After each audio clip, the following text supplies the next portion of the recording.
بسم اللہ الرحمن الرحیم۔ السلام علیکم عزیز طالبات، آج کے اردو کے لیکچر کے ساتھ آپ کی اردو کی معلمہ آپ کو خوش آمدید کہتی ہیں۔ جیسا کہ آپ جانتی ہیں کہ اردو کے پچھلے لیکچر میں ہم نے سبق ہمارا وطن پاکستان کی بلند خوانی کی تھی، اور اس کے ساتھ ساتھ عملی کتاب میں موجود اس سے متعلقہ کچھ سرگرمیاں جو ہے وہ بھی ہم نے کر لی تھیں، یعنی ان کا کام میں نے آپ کو سمجھا دیا تھا۔ امید ہے کہ آپ نے اسے کر لیا ہوگا۔ آج ہم عملی کتاب میں اسی سبق سے متعلقہ کچھ اور دیگر کام جو ہے وہ کریں گے، اور وہ کام جو ہے وہ ہے آپ کے صفحہ نمبر 47 پر۔ عملی کتاب کا صفحہ نمبر 47 جو ہے وہ کھول لیجئے۔ صفحہ نمبر 47 پر دیکھیے، آپ کو سوالات جوابات کا کام نظر آ رہا ہوگا۔ آپ پچھلے اسباق میں بھی یہ کام کر چکے ہیں، اس لیے امید ہے کہ آپ کو بہت اچھے سے سمجھ میں آ گیا ہوگا کہ اس کام کو آپ نے کیسے کرنا ہے۔ سب سے پہلا سوال ہے آپ کا، ہمارے وطن کا نام کیا ہے؟ بالکل، ہم جب سبق جو ہے وہ پڑھ چکے ہیں تو اس سبق میں جو ہے وہ آپ نے دیکھا کہ آپ کے وطن کا نام کیا تھا، اور سبق کے جو نام ہے اس سے بھی ظاہر ہے کہ ہمارے وطن کا نام کیا ہے۔ جی بالکل، ہمارے وطن کا نام پاکستان ہے۔ تو آپ نے اس طرح سے اس کا جواب لکھنا ہے، ہمارے وطن کا نام پاکستان ہے۔ ٹھیک ہے، اس کے بعد دوسرا سوال ہے آپ کا، ہمارے وطن کے کتنے صوبے ہیں؟ صوبے ہم نے دیکھا تھا نا کہ وہ چھوٹے چھوٹے اضلاع، یعنی ایک مخصوص حصہ جو چھوٹے چھوٹے اضلاع پر مشتمل ہو وہ صوبہ کہلاتا ہے۔ تو ہمارے ملک میں جو ہے وہ ٹوٹل میں نے آپ کو نقشے پر بھی دکھایا تھا کہ کل کتنے صوبے ہیں۔ ہمارے ملک میں کل 4 صوبے ہیں۔ جی بالکل، ہمارے وطن کے 4 صوبے ہیں۔ سوال نمبر 3 ہے آپ کا، کون سا صوبہ آبادی کے لحاظ سے سب سے بڑا ہے؟ آبادی میں نے آپ کو بتایا تھا، یعنی لوگوں کی تعداد جو ایک مخصوص خطے میں رہتے ہیں۔ تو آبادی کے لحاظ سے کون سا صوبہ جو ہے وہ سب سے بڑا تھا؟ جی بالکل صحیح، آبادی کے لحاظ سے سب سے بڑا صوبہ پنجاب ہے۔ ٹھیک ہے، اس کے بعد ہے، ہم کون سا رسم الخط استعمال کرتے ہیں؟ رسم الخط کا مطلب کیا ہوتا ہے؟ جی، رسم الخط کا مطلب ہوتا ہے لکھنے کا طریقہ۔ تو ہم نے اس کے بارے میں بھی سبق میں پڑھا تھا کہ رسم الخط ہم کون سا استعمال کرتے ہیں۔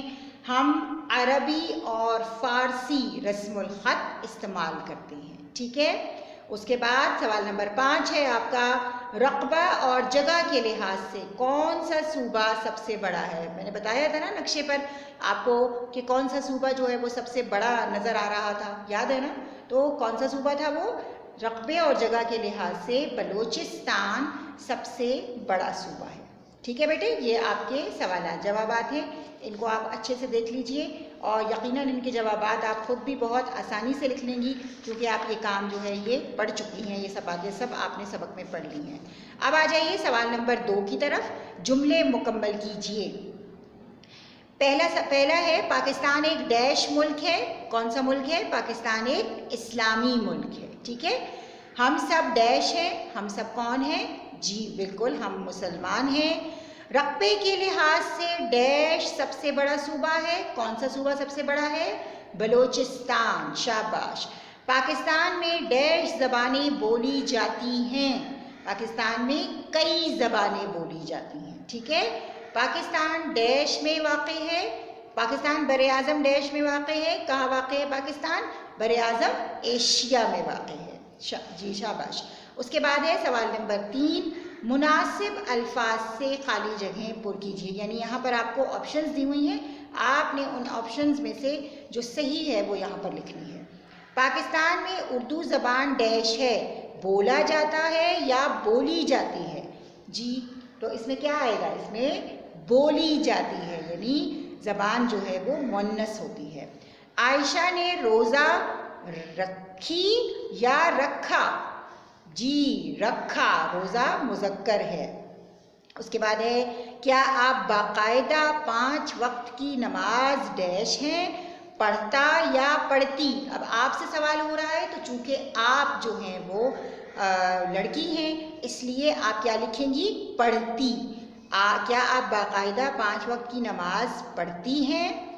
اس کے بعد، بچی نے اپنی ماں کو پیار ڈیش، ٹھیک ہے، بچی نے اپنی ماں کو پیار ڈیش کی یا کیا، پیار کیا، شاباش۔ ہم پاکستان سے محبت ڈیش ہیں، کرتا یا کرتے، جی بالکل ہم پاکستان سے محبت کرتے ہیں، ٹھیک ہے۔ اس طرح یہ آپ کا صفحہ نمبر 48 کا کام بھی جو ہے وہ مکمل ہو گیا۔ 49 اور 50 کا کام میں آپ کو پہلے ہی دے چکی ہوں، ٹھیک ہے۔ اب ہم جو ہے اپنے اگلے صفحے کی طرف آ رہے ہیں، وہ ہے صفحہ نمبر 51۔ صفحہ نمبر 51 پر آپ کا قواعد کا کام ہے، جس میں آج جو ہے ہم فاعل اور مفعول کے بارے میں پڑھیں گے۔ تو آئیے میں آپ کو بورڈ کے ذریعے جو ہے وہ فاعل اور مفعول کی تعریفات سمجھاتی ہوں۔ یہ دیکھیے طالبات، یہاں پر آپ کو بورڈ پر 3 جو ہے وہ ہیڈنگز نظر آ رہی ہیں۔ ایک ہے فعل، فاعل اور مفعول۔ فعل کے بارے میں آپ پہلے پڑھ چکے ہیں اور آپ کو یقیناً بہت اچھے سے سمجھ میں آ گیا ہوگا کہ فعل کسے کہتے ہیں۔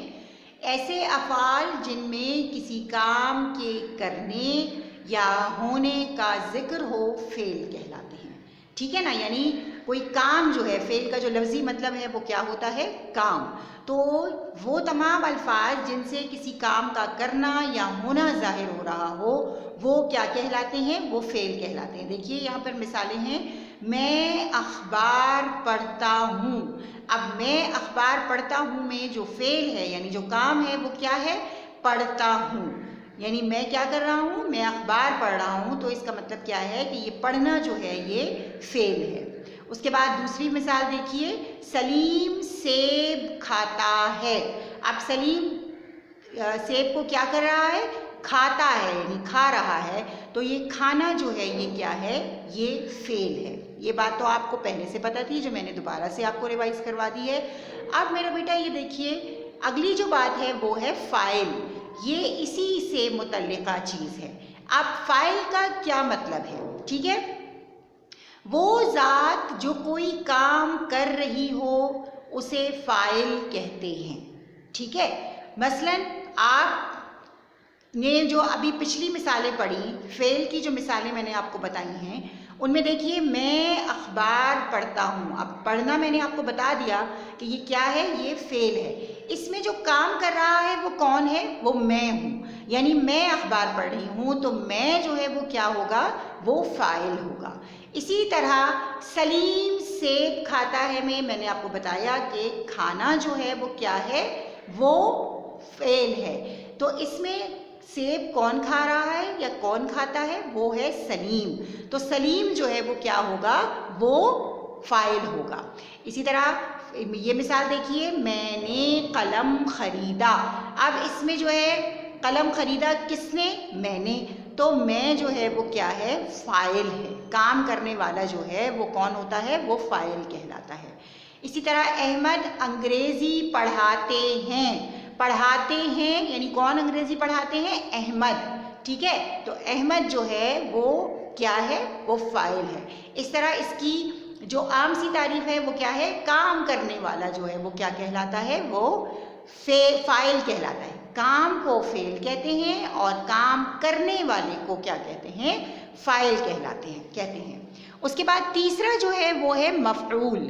مفعول یعنی ایسے الفاظ جن پر کوئی فعل واقع ہو رہا ہو۔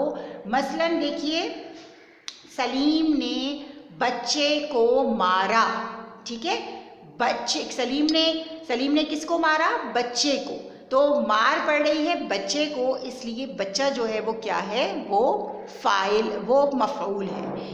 اور اس جملے میں دیکھیے سلیم جو ہے وہ کیا ہوگا، وہ ہوگا جی فاعل ہوگا، اور فعل کیا ہے، فعل ہے مارا، صحیح۔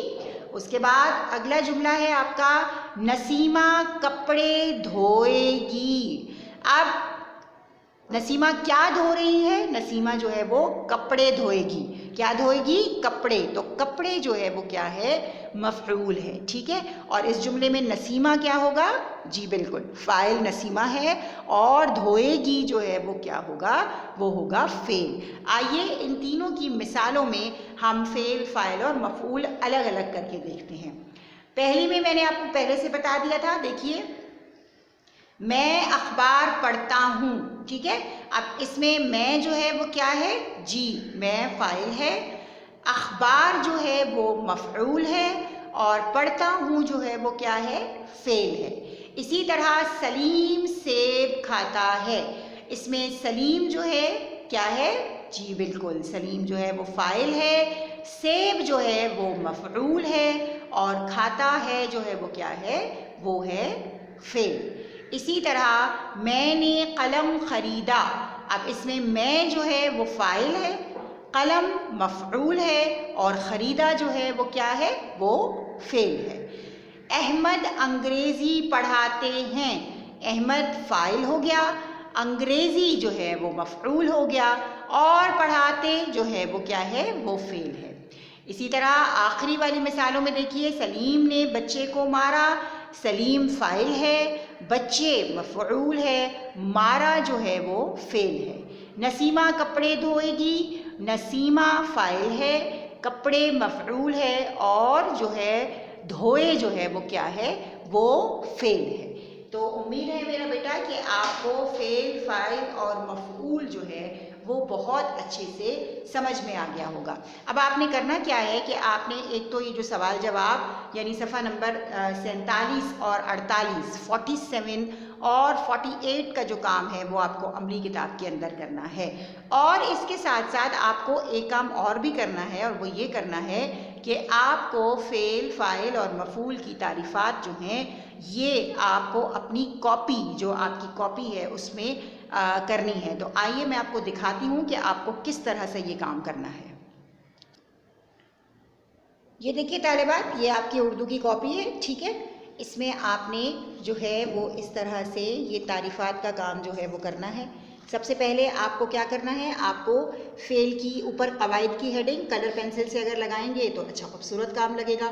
اس کو قواعد کی ہیڈنگ ڈالیں گے، اس کے بعد آپ نے فعل کی جو ہے وہ ہیڈنگ لگانی ہے کلر پینسل کے ساتھ. پھر اس کی تعریف آپ نے ایسے لکھ دی: ایسے افعال جن میں کسی کام کے کرنے یا ہونے کا ذکر ہو فعل کہلاتے ہیں، ٹھیک ہے. اس کے بعد مثلاً جو ہے وہ آپ نے اس طرح سے لکھا، اور پھر مثلاً کا مطلب ہوتا ہے مثال، جیسے میں نے آپ کو ابھی بورڈ پر سمجھایا. پہلی مثال کیا ہے؟ میں اخبار پڑھتا ہوں. تو اس میں جو فعل ہے اس کو آپ نے انڈر لائن کر دینا ہے پینسل کے ساتھ، ٹھیک ہے، اسی طرح جیسے آپ کو نظر آ رہا ہے. پھر اس کے بعد دوسرا جو ہے مثال اس کی ہے وہ ہے سلیم سیب کھاتا ہے. تو کھاتا ہے کو آپ نے انڈر لائن کر دینا ہے، یا پھر کلر پینسل سے اگر لکھنا چاہیں تو بھی صحیح ہے، بہرحال جس طرح آپ کو اچھا لگے. اس کے بعد ہے فاعل کی تعریف: وہ ذات جو کوئی کام کر رہی ہو اسے فاعل کہتے ہیں. مثلاً میں نے قلم خریدا اور احمد انگریزی پڑھاتے ہیں. اب اس میں اور احمد جو ہیں وہ فاعل ہیں، تو ان کو آپ نے جو ہے وہ انڈر لائن کرنا ہے. اس کے بعد اگلے صفحے پر دیکھیے، مفعول کی تعریف ہے، ٹھیک ہے. مفعول ایسے الفاظ جن پر فعل واقع ہو رہا ہو ان کو مفعول کہا جاتا ہے. اور اس میں مثلاً سلیم نے بچے کو مارا، نسیمہ کپڑے دھوئے گی. تو سلیم نے کس کو مارا؟ بچے کو آپ نے انڈر لائن کر دیا، اور اسی طرح کپڑے کو آپ نے انڈر لائن کر دیا. تو اس طرح سے آپ نے کاپی پر موجود یہ جو کام، کاپی پر یہ کام جو ہے وہ انڈیکس لکھنے کے ساتھ ساتھ آپ نے یہ کام کرنا ہے. اور ساتھ ہی میں نے آپ کو یہ بھی بتا دیا کہ عملی کتاب کے صفحہ نمبر 48 اور جو ہے صفحہ نمبر 47 پر دیے گئے سوال جواب اور 48 پر دی گئی خالی جگہ پر جو ہے وہ کام بھی آپ کو کرنا ہے. امید ہے کہ اس سے پچھلا کام بھی آپ نے بر وقت جو ہے وہ کر لیا ہوگا. آپ اپنی معلمہ کو اجازت دیجیے. فی امان اللہ.